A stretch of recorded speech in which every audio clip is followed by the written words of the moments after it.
Que Dieu bénisse. Matthieu chapitre 4, verset 8 à 9. Le diable les transporta encore sur une montagne très élevée et lui montra tous les royaumes du monde et leur gloire. Et il lui dit, je te donnerai toutes ces choses si tu te prosternes et m'adores. Bien-aimés dans le Seigneur, faisons un peu une petite étude. Diable vient auprès de Jésus, il lui montre la gloire de ce monde et la richesse de ce monde.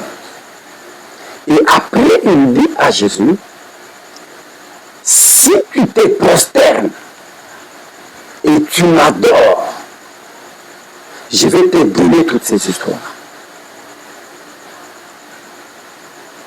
Diable vient auprès de Jésus. Est-ce que ça ne nous interpelle pas quelque chose? Si tu te prosternes, c'est-à-dire si tu t'agenouilles et tu m'adores, je vais te donner toute cette gloire. Je comprends une chose, que l'adoration renferme un mystère. Dans l'adoration, il y a un mystère caché que le peuple ne connaît pas encore jusque-là, que les enfants de Dieu ne connaissent pas encore jusque-là. Comment diable peut se permettre de donner toute gloire et toute richesse à Jésus-Christ au moyen seulement de l'adoration? Pendant qu'il y a des gens qui plongent, qui pleurent, qui sont la mort, qui se posent comme des questions à la recherche de la gloire et à la recherche de la richesse. Mais diable a ça au moyen seulement de l'adoration.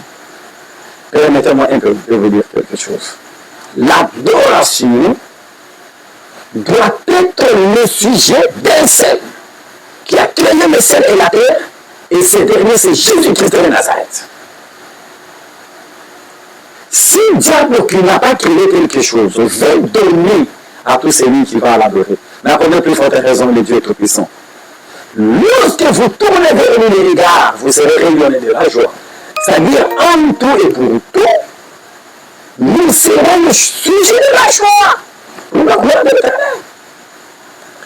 Quand on adore le Seigneur, le Saint-Esprit nous amène vers le Seigneur. Nous montons vers le Seigneur pour la gloire de l'Éternel. J'aime que tu expérimentes le temps de l'adoration avec Dieu.